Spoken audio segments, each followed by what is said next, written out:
one of his friends could only climax from a dry hand job. Why?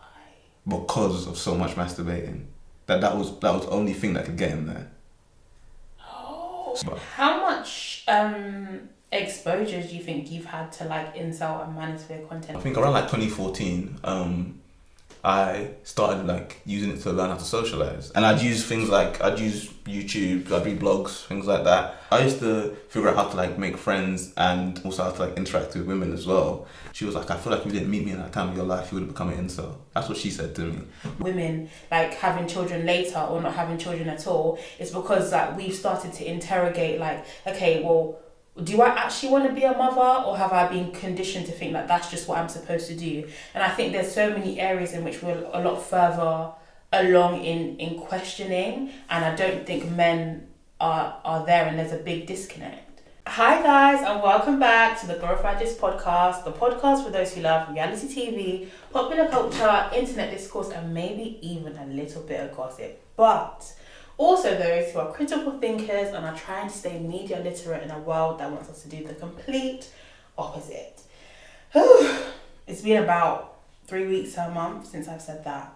But guys, have you missed me? We took a break, just a 2-week break, half for reflection, half for relaxation. It's not easy being a podcaster, and I'm doing this thing solo dolo. But guys, we have a guest today. And I always say that my guests are very special. And I'm not saying that this guest isn't special. I'm just saying I don't know much about this guest. We're going to learn about him. Yes, it's him. But I don't know how to introduce him. So we're going to get the intro going. I guess we'll give him a nice outro. So introducing Chuds. Nice. Do I clap or anything?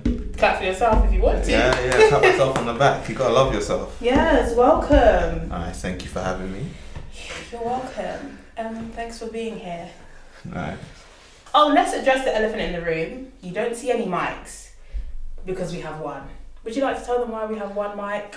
Technical difficulties. Yeah. Yeah. Just it didn't want to work today. Yeah, and we have a computer scientist here. Even he couldn't do it, so there was no hope. Yeah. Well, I tried my best. Yeah, I didn't really do much, but I did what I could. Yeah, I appreciate it. Yeah. So if audio is not perfect, if we sound distant, echoey, whatever else, please forgive us. But should we talk about how we know each other? Yeah, sure. If you guys have watched episode 3, it's called Black Americans Being Weird. It was with my good friend Patrice. Yes. Do you know who else is a good friend of Patrice? I am, yes. We all lived in the same halls. You lived in Tyler Court? I did live in Tyler Court. Crazy, but I didn't live we don't know each other. That's exactly. Crazy. Yeah. You guys lived in... C? No, I lived in C2. Oh, you're lying. Yeah, you guys lived in this entrance. Oh, you lived at the further entrance. Yeah. Oh, okay. I can't remember what flat I was. Yeah. But I always used to go food shopping with Patrice. And I remember it used to be you, her, Laura... You lived with Laura, didn't you? No, where did Laura live? Yeah, Laura lived below us, I think. Okay. But not in the flat, because Patrice also lived below. But you didn't live with Patrice? No.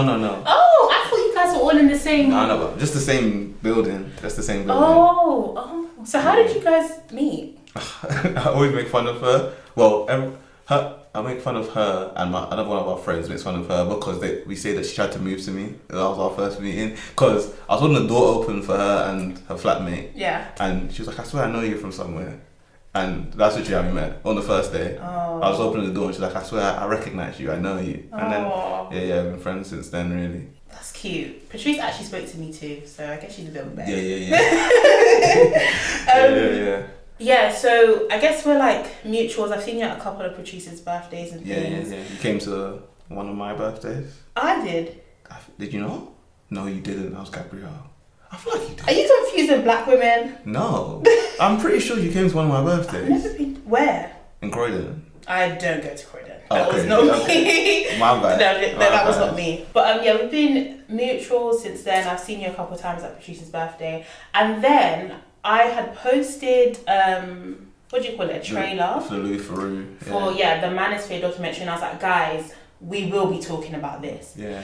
And then you had message saying, have you read Men Who Hate Women? Yeah. And I was like, a man knowing about this book, I'm surprised. Yeah. Oh, had you read it? 'Cause I don't remember if you said you had. No, I remember you saying you have it. Yes, and it was like, the stars are aligning. So for my 25th birthday, I asked for 25 books for my 25th. Cool. Yeah, Okay. I didn't even get 25 there. Oh, how many are you missing? I got 17. Okay. Which is not not terrible. Bad. It's not bad. But guys, there's work to be done because I have enough people that I could have got 25 books. Okay. Anyway, we won't talk about that. But yeah, one of the books I asked for was this. Who got this for me? I want to say my mum was the one who got it for me. Okay. I've just been procrastinating reading it, and then when you were like, if you're going to do a podcast episode on this, you need to read the book, and I was like, okay. Yeah. Because with Glorified Jist, we have citations, which is like just a piece of like references. Yeah. So give me an example of a situation where citations are used. So when me and Patrice did episode 3, Yeah. we were talking about Love Island. Do you watch Love Island? I haven't watched it in a while. Okay, but you must have seen the discourse online about Shaq and how he spoke to Whitney. In really? No. Do you use the internet? I do, but this is my thing with the internet. It's very big. Yes. It's very big. It's like very big but very small. Where people who are in their pockets are in their pockets, and you don't really get outside your pocket a lot. I'm aware of Love Island. I'm aware that was a discourse. Do I know what the discourse was? No. Okay. That's just not part of the internet I'm involved with, really. Okay, yeah. So there was this big like kerfuffle about how Shaq was talking to Whitney. He was quite disrespectful to her, and his tone towards a white woman was very different. So it went viral about Black men treating black women. Yeah. My question was the way he talked to her, was it, and the way he talked to the white woman, was it like the same context, like he was annoyed at them, or was it not that? He was annoyed at Whitney, but the problem was him being annoyed at Whitney wasn't justified. Have you ever been in a situation where there's heat on one person and then another person laughs and then they turn and like, shut up, why are you laughing? Yeah. Well, it's not really about... Yeah, it was kind of like that. It's just they don't want to be disrespected by that person. Yeah, okay. But then he turned to Sammy, which was a white guy, and he was like, no, so basically the problem was... Like, the tone was very different to how it was with Whitney, which is why there was a lot of discourse about it. Yeah. So then Patrice brought a citation, and it was about misogynoir and how black women are treated differently. Okay. Yeah, but they can be Substacks, proper academic articles, books, anything. And I was like, okay, well, we have a book thanks to you. Yes. Okay. Yes. So, guys, we have watched the Manosphere documentary. So we're going to be talking about that. We're going to be talking about incels. We're going to be talking about, I guess, a little bit about dating, about men. The Manosphere. Yes. Yeah. Oh, how exciting. Nice. I'm locked in. I'm ready. But before we get into it, so I went down a rabbit hole and I was disgusted. Yeah. So I watched a documentary, I watched it with my client, and then I was telling her that I'm going to do a podcast episode and we might as well just watch more documentaries.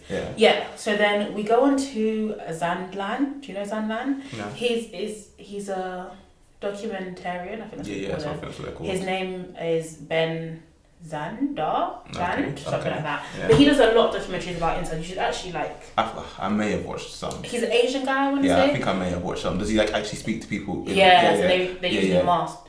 Yes. So we watched one, and it's about, I don't know if you would have seen this, but it's another viral clip. It went viral last week, maybe the week before, of him talking to an incel, and he has women come to talk to the incel as well. Yeah. And then when one of the women comes in, he goes like this, come and sit on my lap, a bit creepy. Yeah, I haven't seen that. Okay, and then that went viral. Yeah. So we watched the actual documentary because it was on social media, just the clip. So then we watched that and was like, okay, and then we're like, okay, let's just keep going. So then we watched a documentary about something called Gooning. Oh yeah, I know what that is. Why do you know what that is? That's a part of the internet I'm familiar with, and when I say that, stay calm. What I mean by that is, I see videos where people use that word. I don't actually know exactly what it is, but to my understanding, it's being kind of a degenerate. Okay. That's my understanding of what Gooning is. Okay. But it's I've seen a thing called financial audit where the guy says it a lot. Okay. And I don't actually like know what gooning is, but to my understanding, it's been a degenerate. So it's like you watch like maybe a lot of porn, things like that. It's like you're a goon, or like your Instagram timeline's full of just like naked women. You're a goon. That's what I understand. Okay. And gooning is like leaning into that. Okay, you but I don't actually. Because I was about to say, what you be doing in your free time? yeah. That's what I understand what it is though. Yeah, because the documentary was about a guy who has like 2 flat screen TVs, laptops, phones, everything in a room like this, playing porn all at once. Yeah. And he masturbates for 8 to 12 hours. That can't be healthy. That can't be healthy. How is it still on? That's crazy. I've never been so like that's dumbfounded in my life. And he was like, 8 hours pretty normal. Like, that's not normal. Yeah, I don't really go outside, and I don't have a girlfriend. And he was like, I think I prefer this to having sex. And then the person he was interviewing was like, oh, you're a virgin? He was like, yeah. I'm like, so how do you know? How do you know that you prefer porn? Yeah, it's true. He probably doesn't. He definitely doesn't know. But I remember seeing like a clip years ago. This was on a YouTube channel. Maybe I was in like year 10, where on a YouTube channel it was like a kind of like a podcast kind of thing, but they talk about news articles. And in it, one person was saying, I don't know if you know him. Have you watched Wild 'N Out? Mm-hmm. You know the Cannon? No, the Asian guy. This I forgot his name. Is he comedian? Tim. No. Yeah, he's a comedian, but he's an Asian guy. He was originally a YouTuber, but it was on Wild 'N Out. Okay. And he was on this, and he was saying that one of his friends could only climax from a dry hand job, even during sex. Why? Because of so much masturbating. That was the only thing that could get him there. Oh. So even if him saying like I imagine this was better than sex, it's like even if he had sex, he wouldn't be able to climax if that's all he knows. I don't like this. Yeah. It's dark. Yeah. It's dark. But before we get into that. After we've gotten into it, before we get into that. Because I have a little, it's supposed to be an icebreaker, but the ice is broken. Yeah. So, but we'll get into it. We've been talking for a minute, so it's fine. Yeah. So this game is a game of this or that. Oh, cool. I'll give you 2 options, you just tell me which one. Just choose one off the cuff, okay. So, do you prefer gossiping with girls or guys? Ooh. Guys. Why? I don't know, it's just funnier. Really? It's just fun. Yeah, because when I gossip with girls, it's entertaining. And the reason it's funny isn't because like I can empathize. It's funny because it's entertaining. Mm-hmm. But if I gossip with a guy, I'm closer aligned with his perception of the world, so I can empathize better, and it's just more enjoyable. Because I can then think of my own example where this is just funny. Because I've done this or done that, you've done this and done that, and we can align that this is how it feels. But with a woman, it's her perspective from the other side, which is very interesting always. Yeah. But it's more just entertaining because it's like the way like my female friends would carry themselves towards me and potentially someone to a different scenario. It's just entertaining seeing the difference. Yeah. But I would say it's as fun. Yeah. Okay, if you receive a bit of gossip, do you prefer keeping it to yourself, or are you likely to tell your best friend?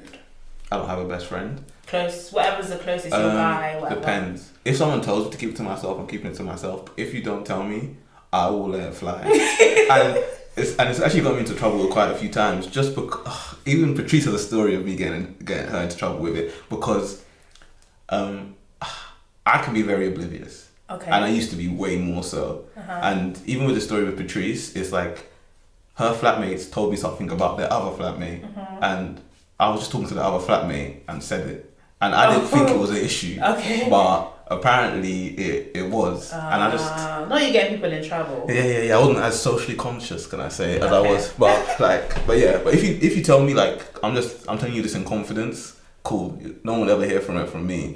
But if it's just we're talking, I'm gonna bring up with someone else. It's just gist at that point. Exactly. That's it. Okay, fair enough. We're just gisting. Okay, I think you're gonna like the pillow talk segment. Cool. Crazy. Okay. Do you prefer fiction or non-fiction? Non-fiction. You didn't even let me finish. In terms of actual books, Yeah. non-fiction, because I read a lot of like comic books, manga, manhwa. That's where I get my. That's where I get my fiction. That's where fiction. But if I wanted to read an actual book, it's non-fiction. Interesting. I would always choose a fiction book over a non-fiction one. You know. If it's a book, I want it to be non-fiction. I want to learn something. Are you like a what's that book? 50 Laws of Power. 40 Laws of Power. Yeah. No, I haven't read it. No. Rich Dad Poor Dad. Are you one of them? Yeah. No, like I do read like personal finance books, but I haven't read Rich Dad Poor Dad because I found out Robert, the guy who wrote it, is a bit like he's a bit scamish, like grifterish. Do you know what a grifter is? Yeah. Like they try to get one over on you. No, it's just like they say like Tommy Robinson would be a grifter.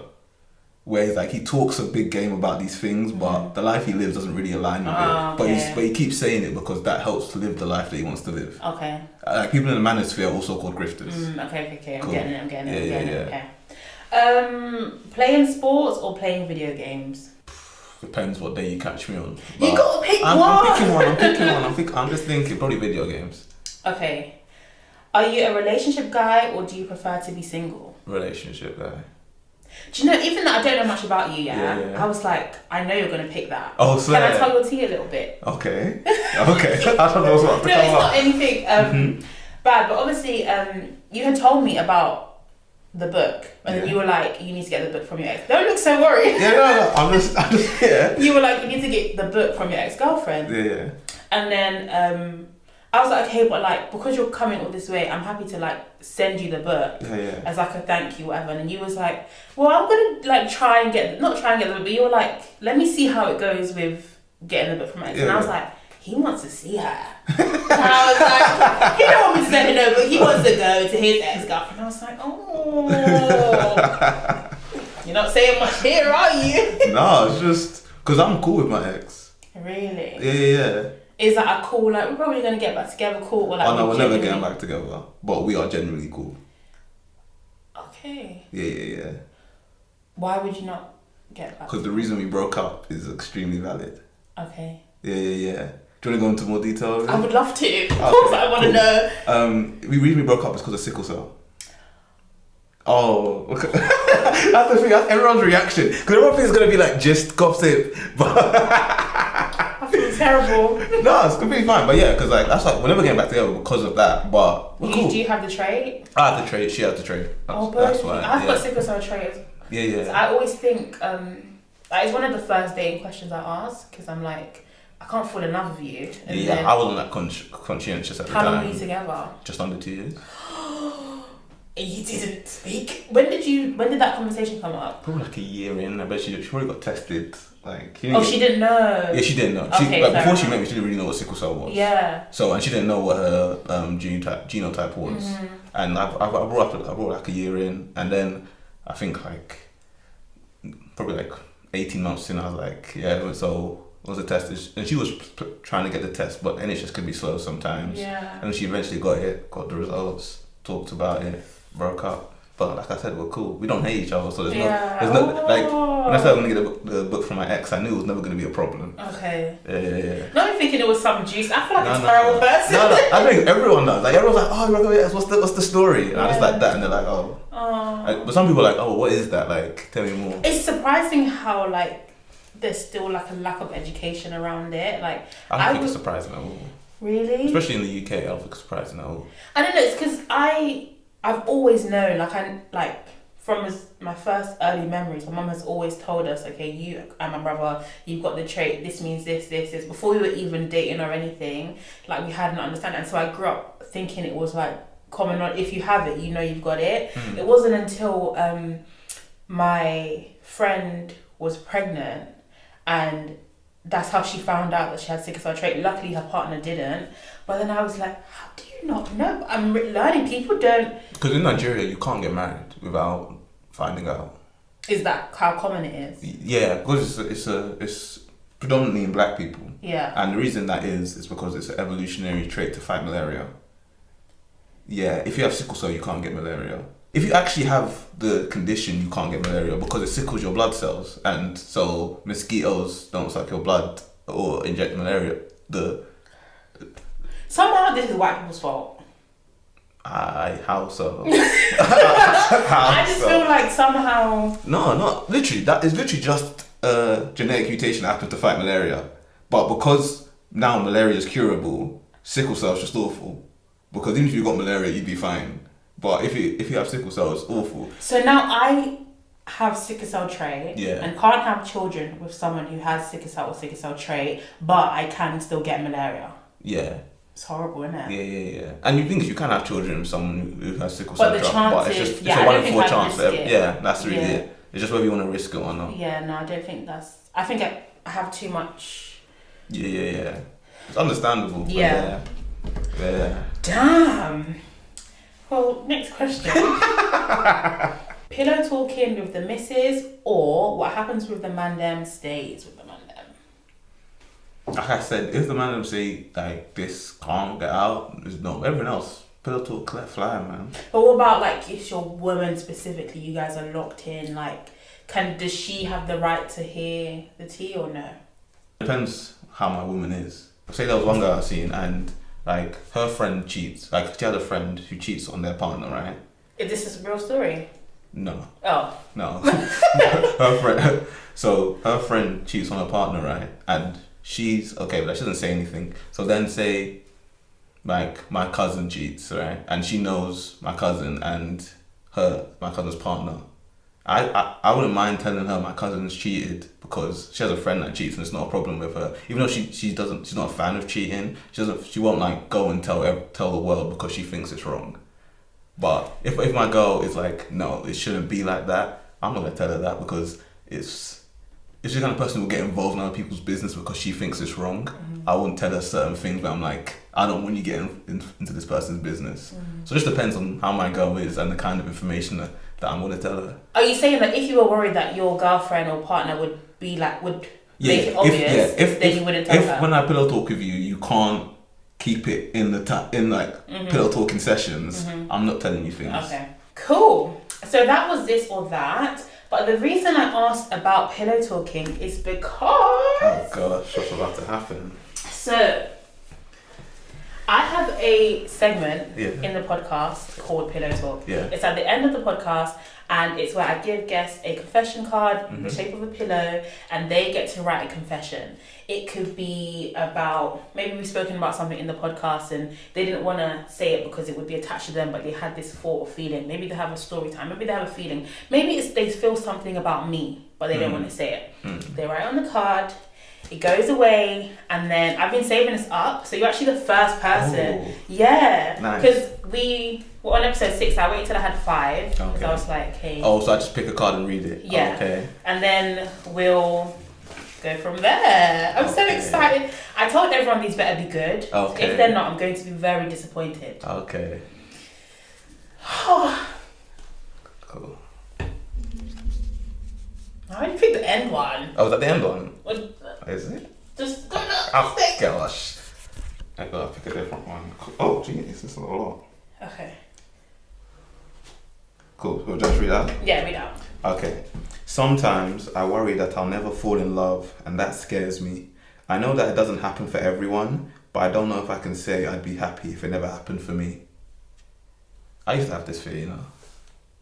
Wait, really? I wasn't expecting this. I thought it was going to be like something this is something deep, really. Yeah. So, you know when you think they're going to be... Okay, could it be like light-hearted? Yeah. No. Sometimes I worry that I'll never fall in love, and that scares me. I know that doesn't happen for everyone, but I don't know if I can say I'd be happy if it never happened for me. I used to have this fear. So I think that's quite an apt one, honestly. Why did you have... What? Okay, if you had that fear, what's changed now that you don't have it anymore? Oh, I lost my ex-girlfriend. Yeah. So that's literally what changed. Do you ever feel like, because you guys are... Do you feel like, because you guys are not together anymore, do you ever worry that, like, that level of love won't come again? No. No, because I think it's like once you've experienced it, it's proof you can. And having that proof is enough for me, I think, to know that it can happen again. If it can happen once, it can happen again. That's just what my belief. Yeah. Because before that, like you said, like your first impression of me is I'm quite reserved, right? And I'm quite reserved, quite nonchalant, and I'm not very emotionally invested into things. And because of that, it's like I'm not sure if I can ever really like love someone. I had a real big problem with empathy, where it's like I honestly don't understand how people feel about certain things. And can I interrupt you? No problem. Before we press record, I was saying that people have told me that I could be autistic, and then you said that you've had it before, and then we were like, we'll see by the end of this. Yeah. Strike one. Yeah, exactly. Because literally, I remember having this conversation with like people at uni, and they're like, "Oh, you're autistic," but it's just, and I don't think I on the spectrum everyone is, but I don't think I'm autistic. It's more, it's just like trauma response, where it's just like a certain way my childhood was at certain times. It caused me to pull back emotionally, and I was worried at a certain point that I can never go back before that. But yeah. But now I'm not worried. So to whoever wrote this, I'm just saying but it's also like a big thing where because of that fear, well, this is what I did. Because of that fear, I avoided like women who potentially wanted relationships with me. Really? I would imagine that it would be the opposite. Like you'd be like, oh my god, here's my chance. And you'd be. No, because from like early doors, I can see that I'm not going to get emotionally invested in this. And if I get a vibe that you potentially would, I'm just like, there's no point risking it. There's no point me just hurting you like that. Because I'm sure I'll be okay, but I'm not sure the other person would be. Okay, so when you say that, like you had this feeling of not knowing if you'd like fall in love, it's because of you. Yeah. Rather than like the reciprocation and like me. Oh, okay. No, people can love me. Okay. People can love me. I'm a very lovable person. Okay. Yeah. Well, that was the first Pillow Talk readout. That was a bit deep, wasn't it? I know, but whoever shared that, thank you for being so vulnerable, because even though it's anonymous, like takes a lot to know that somebody else is going to read out your feelings. Yeah. So, yeah. Nice. Oh, I hope whatever I said helped them though. Yeah. I'll just leave this here. I don't know what to do with it, honestly. I didn't think that far. Okay. So, let's get into the documentary. Oh, nice, yeah. Yes, so the documentary is, what did you say, hosted by? Yeah. Hosted by Louis Theroux, yeah. Who I love. I was going to say, what are your thoughts on Louis Theroux? I love him. He's my favourite. Documentary? Yes. Why? First of all, he's hilarious.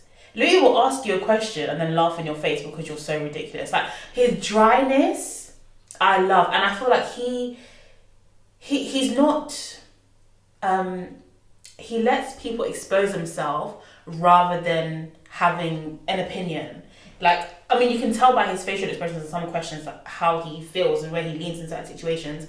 But I feel like he's very like, let's just let this play out. And then the camera's going to pick it up and everybody's going to see how ridiculous... Like, he's very good at it. I feel like he's mastered it. So do you think he asks leading questions or he doesn't? I don't think so.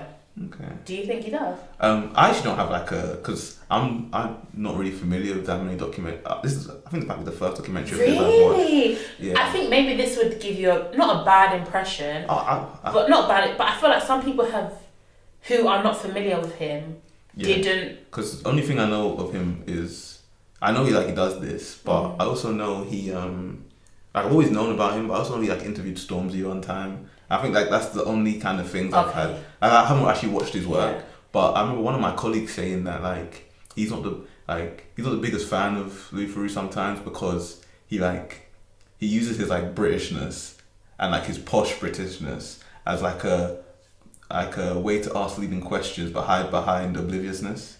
Really? That's how he was viewing it. So when I watched it, I was just seeing how it was. 'Cause I think it's the first documentary I've seen when he's actually doing his thing, and I kind of got it, but I also get what you're saying, where he is someone who's just he'll ask you a question, answer it, and then with that guy and his girlfriend, Myron, yeah. With Myron and his girlfriend, he asks Myron a question separately. She's there. He asks him again and just watches it play out, just to see. And I do like the fact that he digs. He's like, this is what he said. I do appreciate that, but I also do get what he's saying where. But he acts like he's not doing something. But I honestly feel like he has a genuine curiosity, and he just so happens to be British. And so, like, you know, the British cultural way of saying and doing things, it's like natural rather than like playing into. I guess I can see that perspective, but I'm like, no, not Louis. Yeah, exactly. That's my thing. It's like, okay, I get what you're saying, but also 100% get what you're saying. Where he does let things play out, but it's also you can.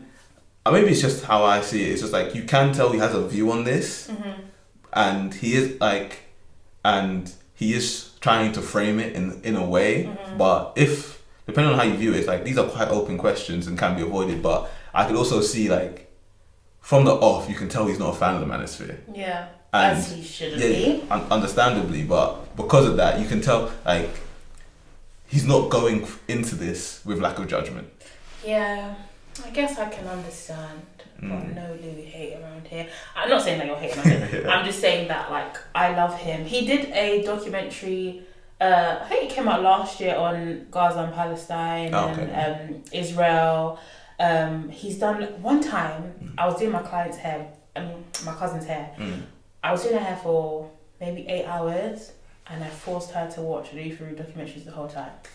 8 hours straight. We watched one about like trans kids. It was about there was another one about like fraud culture in Nigeria. There was another one about like the military, like just and he's been doing this for like since the 90s, maybe even 80s. So he had like a Jimmy Savile one. I'd be watching Louis Theroux. I love him. No, that's nice. But yeah, do you want to explain the documentary? So I'll do my best. So the documentary it's just Louis Theroux goes and spends time with people who are big in the Manosphere, and the Manosphere is just like, it's a part of the internet that's I'd say right wing leaning. That's like and I don't want to talk about where it started from, but I'll say... No, we'll get there. Just right wing leaning, like a Manosphere thing, and he goes and spends time with people who are big in it, who perpetuate a lot of like what people say misogynistic and toxic and potentially harmful like rhetoric to majority men of, I'd say probably like 10, honestly. I'd probably say like below our age. Yeah. It's got people like HS Tiki Toki, Ed Matthews, Myron Gaines, who's part of the Fresh and Fit podcast. Yeah. Who else was in there? That Texan guy. No, that Justin Waller, I think his name was. I honestly don't know. I wrote it down because I'm trying to be a professional. Yeah. The guy who chills with the tapes. Yes. Yeah. And there was I'd never heard of him before. And Sneeko. Oh yeah, I heard of him. Do you know Sneeko? I didn't really know him before that, but these are just prominent figures across like the UK and US in like the Manosphere, and he just spends time with them and sees what they're up to.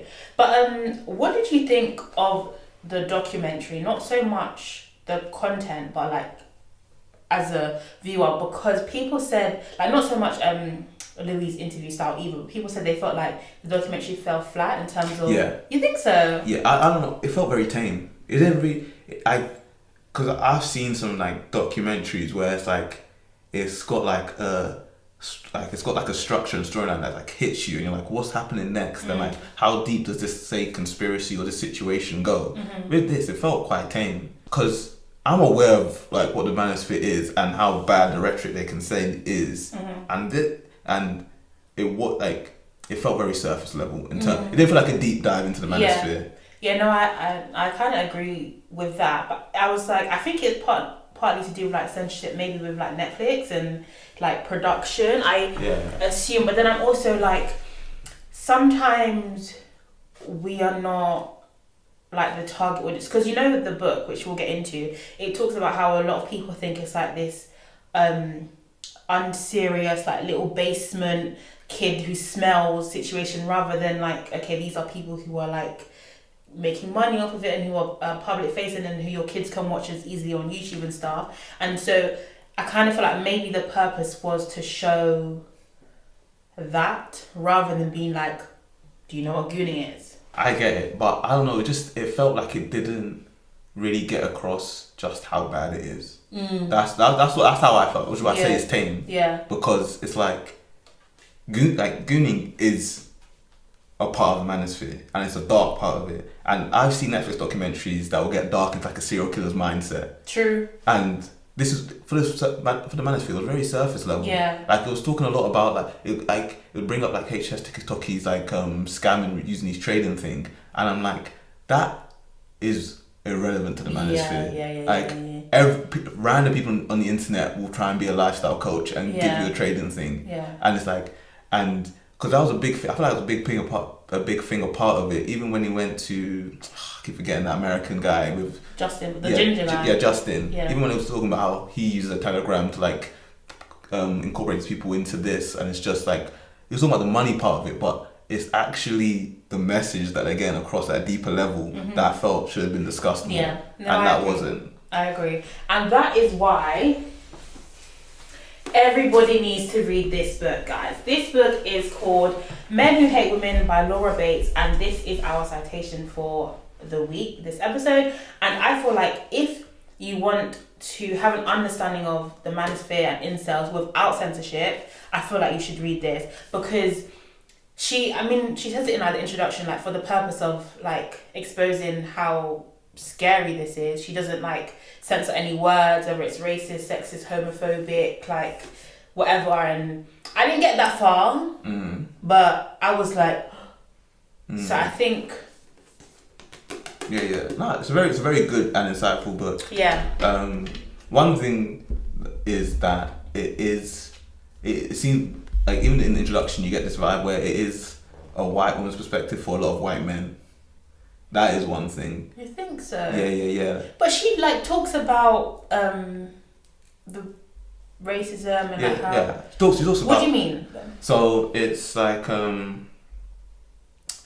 guess it's just there's a lack of like the intersectionality that comes with say being a black woman and having to deal with the Manosphere as well, because even like there's like rhetoric of how women should be a certain type of way, and then there's further rhetoric in like the subsection of the Manosphere that have like black guys in it or Asian people in it that will then have a different rhetoric for black women and Asian women as well, which I do think was just missed out a bit, but that's not her fault. It's just because she's a white woman and that is it. Yeah, and I do also think, I'm sure that the incel community is growing in like the black culture and Asian culture, all those things, but it is like predominantly white men, no? Yeah. Statistically. Yeah. And so I guess it would make sense for it to start there, because like this is very new. Do you know what I mean? Like this research, this uncovering, it's not something that's been delved into in depth in the way that like a lot of other societal issues are. And so I think which is something that she does. So I'm like, maybe with time or maybe more people will come in and do research and then be able to link it to race and things. But I was thoroughly impressed. Yeah. But how much exposure do you think you've had to like incel and manosphere content like as a guy? Because for me, reading this book, like I think maybe I was probably more shocked than you reading things, or even like the documentary, like I knew a lot of the things but I still had moments where I was like rah. And it's obviously because as a woman, like the content I'm seeing and my perspective is very like, I either don't see these things, or if I do, it's like, guys, look at this disgusting, creepy, like weirdo shit. Do you know what I mean? Yeah. Rather than like, I'm a guy and I'm scrolling and it's like, oh, how to make money or women this and like, what's your experience? Like I said, it starts from self-improvement, right? And so, firstly, one thing, the girl who actually gave me this book, I remember a few years ago, I remember she said, because she was the first friend I made as a woman, close friend I made as a woman, and she was like, I feel like if you didn't meet me in that time of your life, you would have become an incel. That's what she said to me, which I honestly don't believe at all. Oh, can we unpack that? I don't know. You have to. I'll tell her to come. I'm to the gonna, podcast. hey girl, if you're watching. Yeah. I'll tell her on the podcast because she can unpack it for you. Yeah. Because I think I don't think that's true, because the kind of woman she wouldn't have been friends with me if I was on that path. But like I told you before, I used to be socially awkward, right? And I don't know, when would you say you started using YouTube a lot?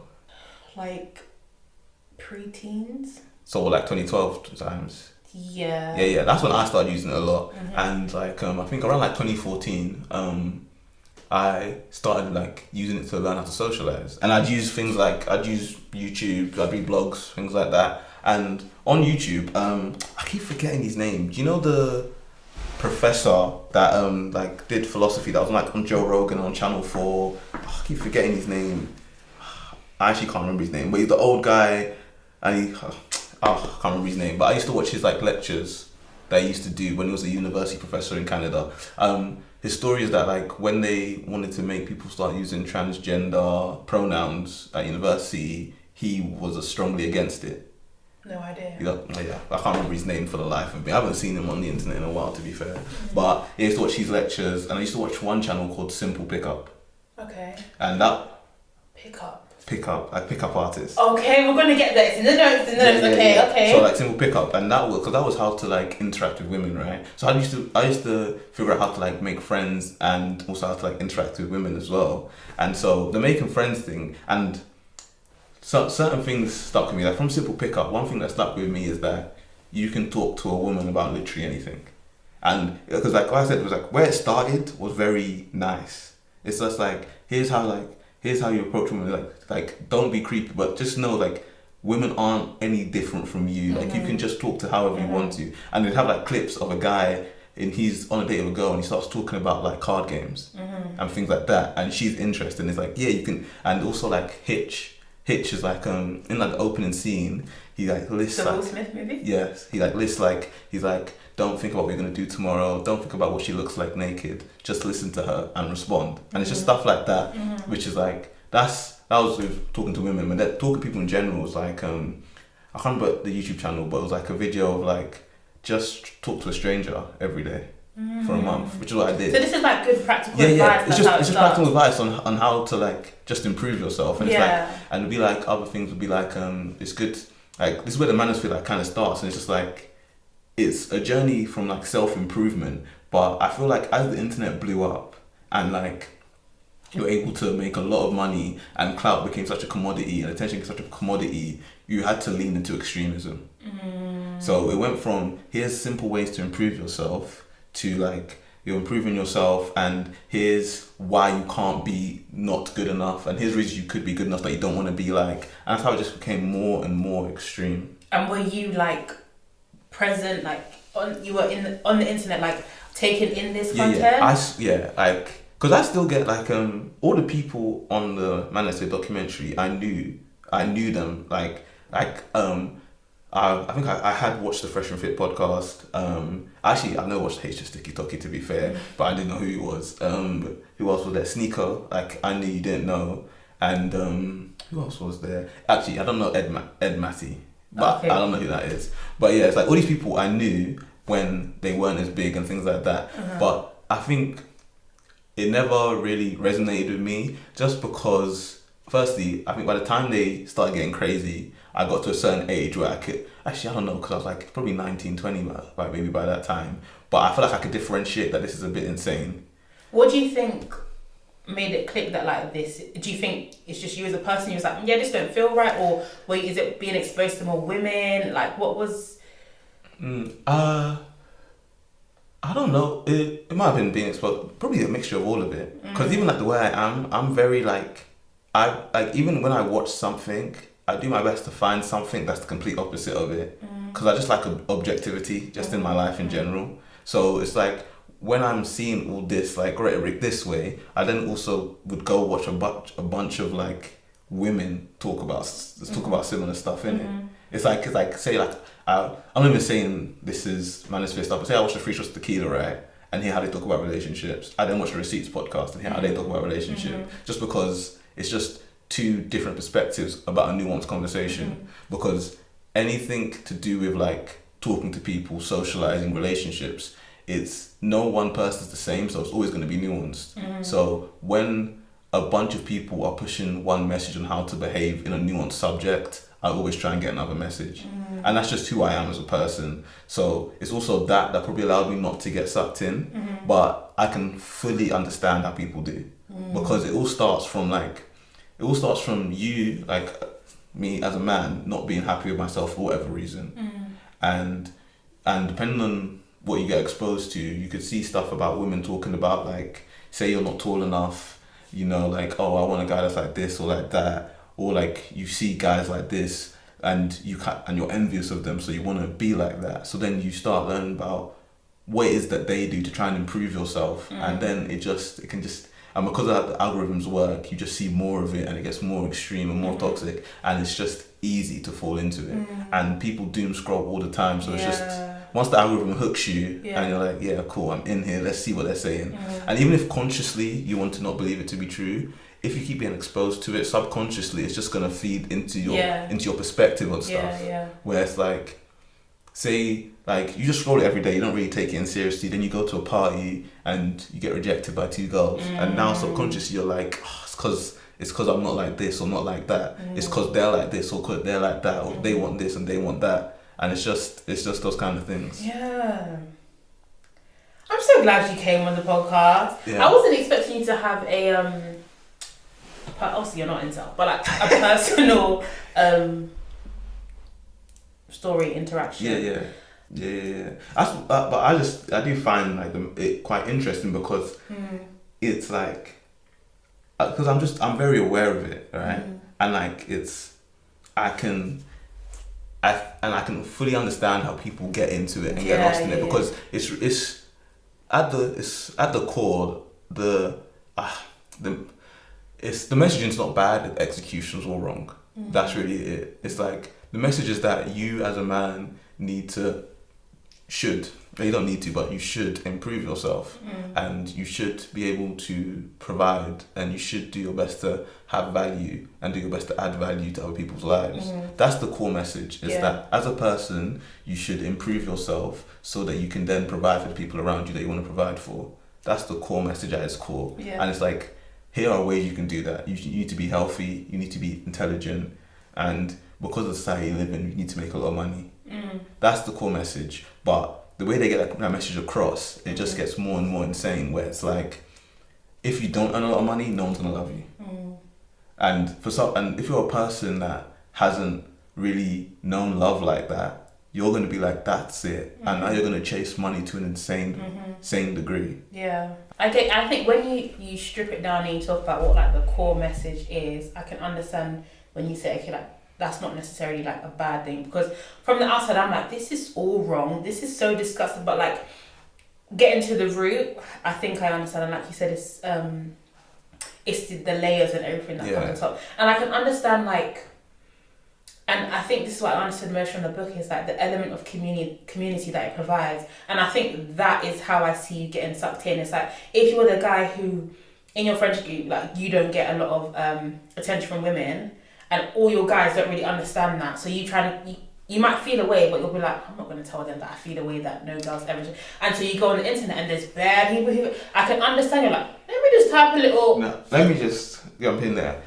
This is, even that you're at a higher level than that person is, where they don't have guys around them getting girls. And the guys they have around them, they may not be super close with, but it's like people in their school that they'll see getting girls and they won't. So like, someone who could be socially awkward, that just retreats a little, and it's just like, just see the internet as an outlet, and the internet as a community, because it could be like, you're playing games and then you meet other people you play games with, and they're like, oh, I read this online, they send you a link, and it's that kind of community that's built up. It's not, because if you have that like real life community of like friends, because like, if you have friends that are getting girls, they're gonna bring you to events where girls are, and honestly, you just learn by osmosis. Like, you're just around and things just happen. Because like, if you have a group of guys that gets girls, they'll bring girls to a table and you'll just be there. If you're having a good time, you'll have a good time with these people and you just interact like that. Or if they say you guys will have like a Airbnb and they bring girls back to the Airbnb, you might join them for a little chat before you go off to sleep, and you just learn literally via osmosis. But it's that lack of a real life community, especially in like, it seems like the Manosphere really blew up because of COVID, because like all that social element of like being around people was taken away during all the lockdowns. People really retreated to online communities, and online, all its algorithms really pushes extremity, and that's really what made the Manosphere seem like blow up. Because like the Manosphere, I was aware of it before COVID, just Yeah. because of my journey. But most people, I would say, weren't. Yeah. Because like even when I was like on school and I was like telling my friends about this stuff, they weren't really familiar with it. Yeah. And for good reason. So it's like, but now that you're all inside and people are learning, like, oh, like I'm into this, like people might go and like, messaging this girl, what kind of things should I say? And you find one blog that then leads you to another blog that has like leads you to a YouTube video, and now you're going down the spiral of this way. So it's just like that. And it's also like, so like say with like, women have this, like, correct me if I'm wrong, but like say women have this thing of like self-acceptance, right? That you go through, I imagine, during like adolescence, puberty, where it's like you have to learn to accept yourself in a certain way, right? No. You don't think so? No, I feel like, I mean, I think that's the ideal, but I think a lot of women struggle with that, like the self-acceptance part. Like it's very hard, and I think that men and women are experiencing the same thing. I just don't think the average woman that's is what I'm like trying to get across. weird about it. Like, do you think the average man is weird about it? No, but I think that there's less. Do I think the average man is weird about it? I think he's more likely to be weird about it than the average woman. I think, what I'm trying to say is like, an incel community exists for men. I don't necessarily think one exists for women in terms of the hatred that they have towards men for like patriarchy, for example. Like I don't think it's as like, I think we struggle with self-acceptance. We just don't make it like, okay, well, let's kill men, let's rape them. It's not as violent and aggressive towards. Yeah, and I think when we build communities, it's more of an embrace of one another with like, you are beautiful when you are this, rather than like, because you know, like they talk, the book talks about forums where they're like, mate, you should probably just kill yourself, nobody's ever gonna, and it's that's where we're like, we don't have that. But I think we really struggle with self-acceptance as women. I guess the question was framed wrong, but that's what I'm trying to get at, is that like both men and women have a trouble with self-acceptance, and women, it seems like a woman's way to deal with it is like to embrace and lift up and do their best to do that, and men's way of doing it is to state that you need to improve yourself. Like if you can't accept who you are, you need to improve yourself. And also because men, just in the way they are I say as a baseline more aggressive, it can be it turns into violence and aggression sometimes, because sometimes it's people look for someone to blame for their own shortcomings. And do you know, sorry to interrupt you. No problem. This is the part that I struggle with so much, because I'm like, you're looking for someone to blame, and the person or the group of people become women, when the reason why men are struggling so much is because of patriarchy and the system put in place by men. It's like, what do we have to do with it? We're just trying to like escape it. But I feel like the pressures that make you feel like, hey, like I have to figure out a way to make more money, I have to do looks maxing, I have to do all of these things, those are like male pressures. So why isn't it like a thing where like, why don't we question men or ourselves? Like what? Like I don't understand that. They're male practices, but women do, I feel perpetuates it the wrong word, but they do lean into it. Like it's like, you as a woman, do you want your future boyfriend or husband to be taller than you? Yeah. Would you like them to make more money than you and provide for you? But okay, the thing with this, like I understand the questions you're asking, and I feel like these are like preferences, but I think most women do not care that much about these things. No, that's true. That's 100% true. It's just, but like I said, it's just the things people see is women that do care about these things. So why? Like with the looks max and the things like that, like that's not something I care for, but you wouldn't say, but from your perspective, I'm not most men, am I? Wait, what do you mean? So it's like, you're saying that the patriarchy is all this, that and that, but do you assume that the average man that you meet leans into that? Yes. Exactly. But I don't think that's fully true. But you don't think that the average man leans into what? Like the push to be like looks maxing and I don't think, do you know what, okay, looks maxing aside, because I don't think that area is one that the average man cares about. I think men really try to level up with like money and power, and I do think like the average man is like overly obsessed with money, like probably more than they need to be, because of this whole like provider thing and that. Yeah. But my point is that is based on like the patriarchy, and that is like even capitalism. It's all like men did this. Like 100%. That I can agree with. So where does the blame fall with women? So the blame with women comes because the men that say perpetuated this, right, they redirect it towards like, look at this woman here saying this. And because that's how they frame it, the people they're framing it towards are blaming them. It's like, have you seen that like image of like where it was like Israel and Palestine and like a cookie on the table where it's like, blame that guy? Have you ever seen that? So it's like so say like the system, society, like say the patriarchy is someone in the middle, right? And the patriarchy has loads of cookies, right? And women have 1 and incels have 0. Okay. Then the patriarchy goes to the incel and says, look at that woman, she has your cookie. Okay. That's basically what it is.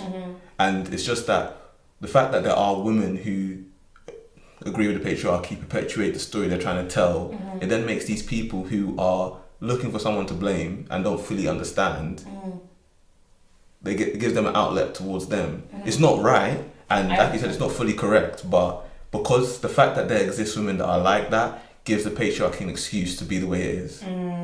Like the fact that there are women who want to be stay-at-home wives, or there are women who they have these preferences of someone who earns more than them, someone who provides for them. It allows the patriarchy to say, we are right because look at these women. And the big problem is that it's women that men would say are very attractive as well.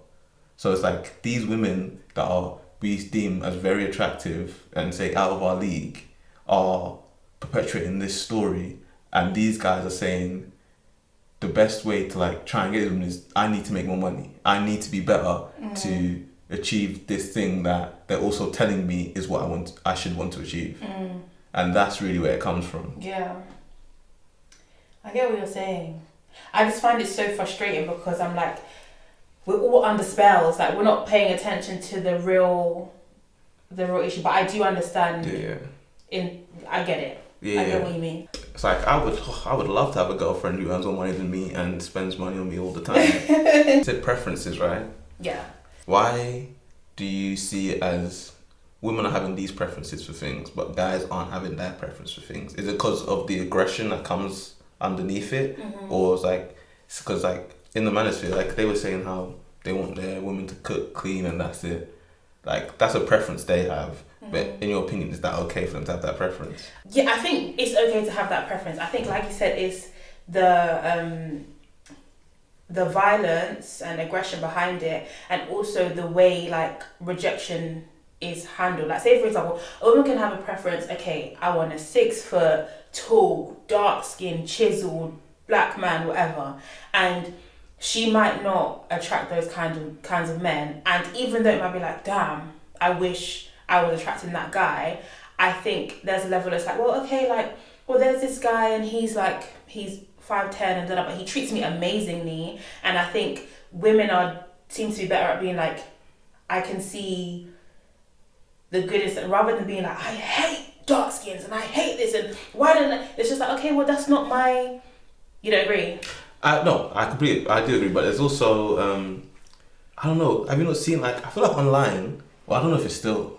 I feel like online there was a period of time where there was a lot of like women hating men, and like it was just a thing. Like just men ain't shit. It was just a movement. Yeah. And it would be like, because I remember there was actually like a period of time where I used to hang out with my friends that were women. Men are trash. Men are trash. I used to hang out with my friends that were women, and literally it would just be like different women back to back. Them just saying how shit men are. It's true.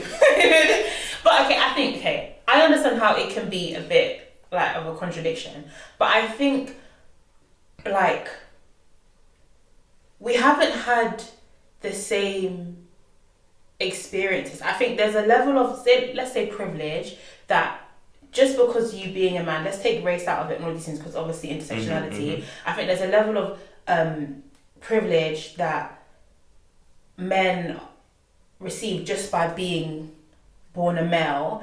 And I think as women, we've been treated so terribly for such a long period of time, and only now as like millennials and Gen Zs can we be like, oh, I actually don't like the way men have treated us up until this point. And I think we're now at a point where we can be vocal about it, but I don't think it's the same on the flip side, because I'm like, what have women done to men? Not that we never do anything, but like we are not like the main benefactors?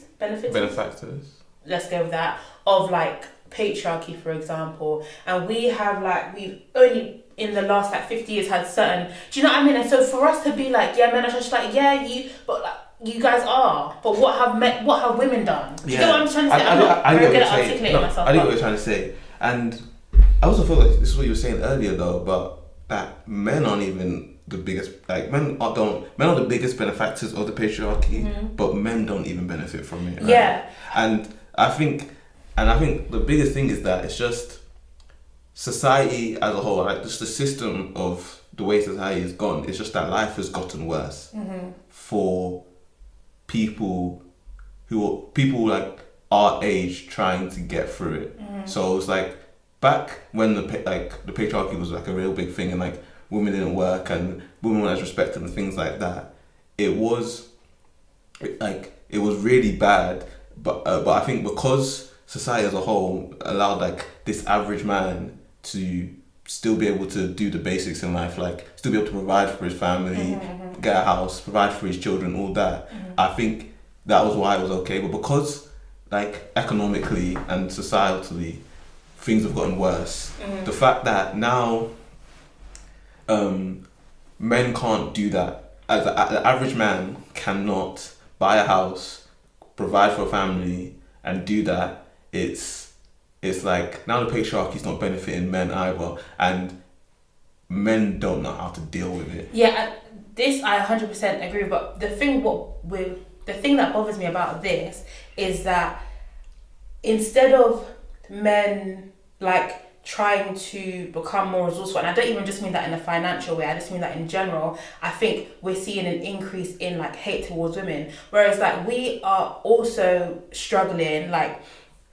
with life, just like you said, it's like the economy, for example, it's terrible for all of us, but it's like, okay, I know like hella girls with full-time jobs and like mad side hustles, for example, or like, okay, we can no longer afford to do this and that, let's go for walks, let's build third spaces for ourselves. And I feel like men, it's not that it doesn't exist, but it's not happening at the same degree, and it's making like men really angry. And the other thing is, even though life is terrible for us all, we as women are starting to balance out ever so slightly in our opportunities and things. And it's like, now men you have to come with something else. It's not enough for you to just be like, okay, I am like a financial provider or this and that, because for women now we're able to do those things for ourselves. So it's like, what else? And I think the problem is with a lot of men, there's not much what else. Like, okay, you work, okay, you go to the gym, so do I.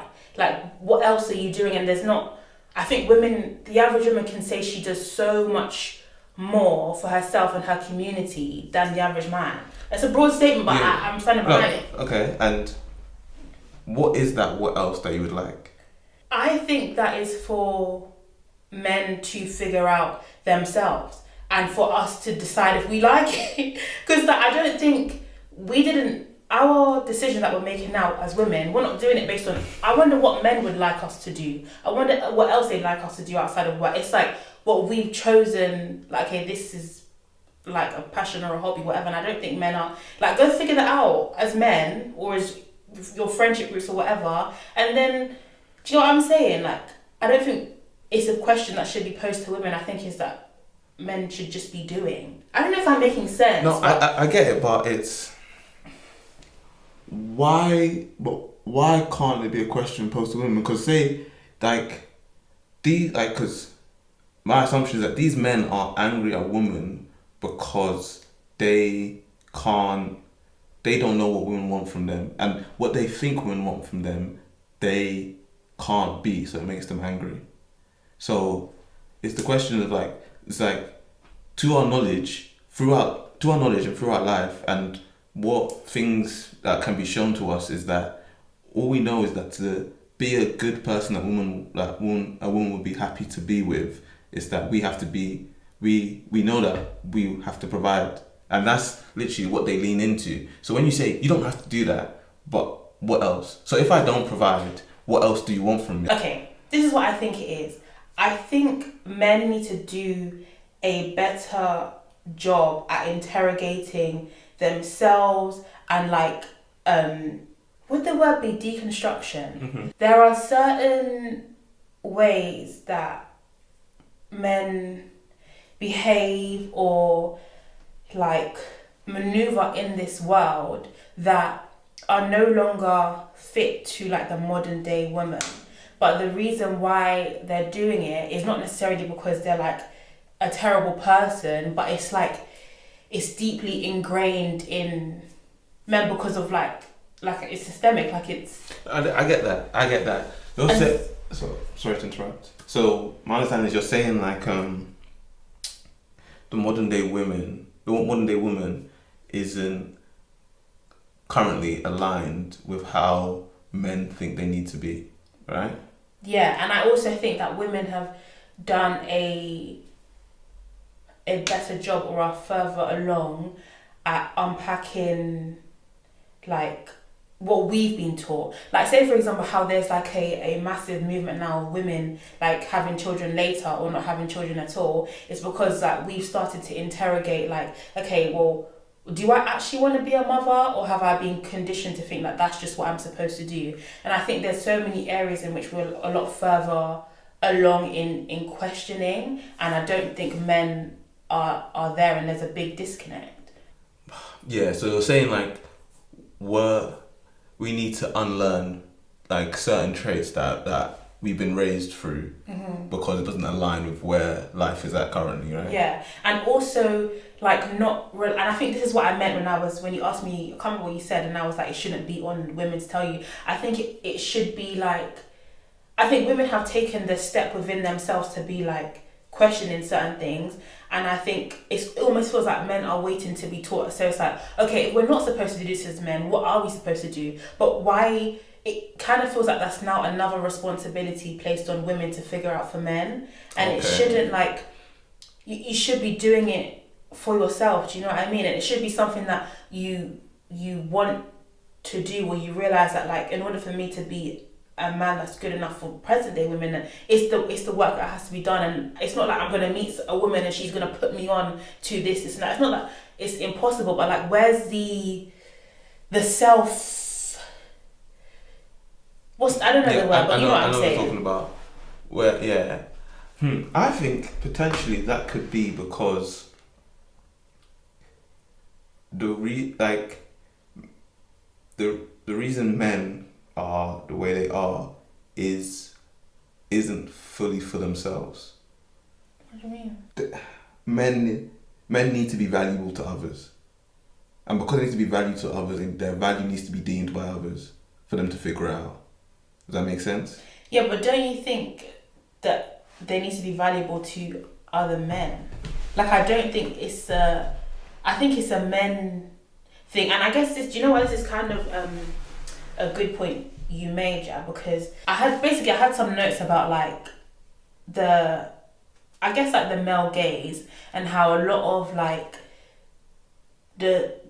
the standards or the values placed on men are from men. Yeah. And even today I was my little TikTok scroll, mm-hmm. and there was a Pop the Balloon video, and I tend to they give me the ick, right? I saw Mariam Musa and I was okay, let me watch it.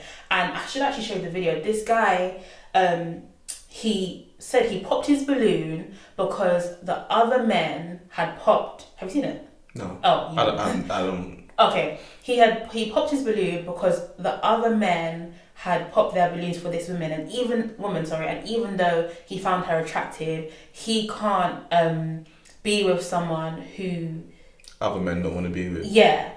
And I feel like there's so much what will men think, and I fully understand. I don't even think that's incorrect, because I do think that's true, where it's like, men want to be respected by other men, and for certain men, their woman is like a part of the image they show to the world and show to other men. So if other men don't respect you for the woman that you're with, you then don't want that woman, which is bad, because it seems to come. It comes from like the male ego and like the competition that just seems to be ingrained in men, and like the insecurity that's in men, and even saying insecurity now makes me want to say, like, with like modern women, right? Like the modern women are, would you say, more, like you said, they can provide for themselves, they can do things for themselves. I honestly think the modern man is becoming more like accepting of being insecure, or like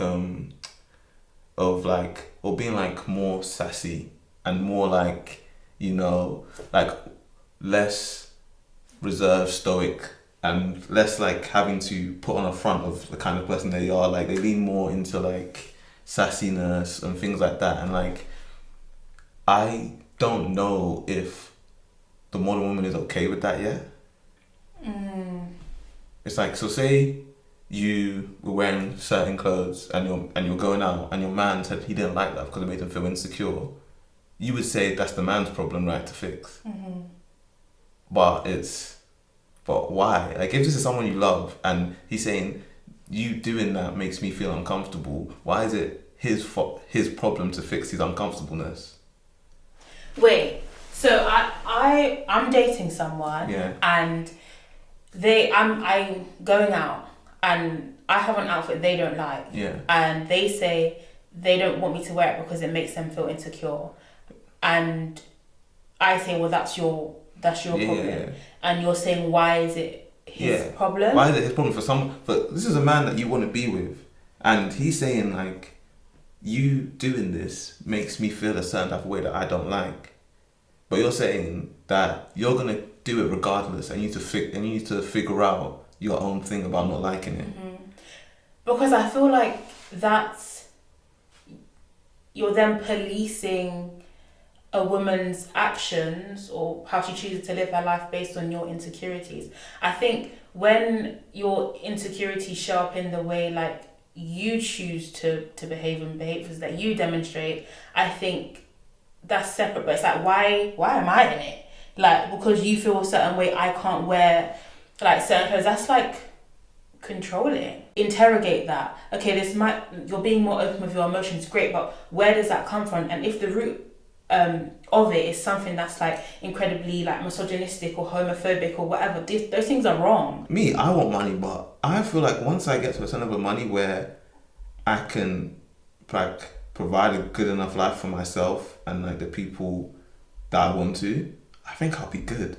I'm a very minimum effort kind of person. Some people are like, like I want to be able to do any and everything. I want to get up and I want to go to Dubai tomorrow, and I don't want to have to put in annual leave, and if I want to buy an island I can do that, and if I want to have sex with 100 girls at once I can do that. And if you could implement one thing into public policy that would help to dismantle the Manosphere or Incel ideology without causing harm to anyone, and this is a big question, sorry, what would it be?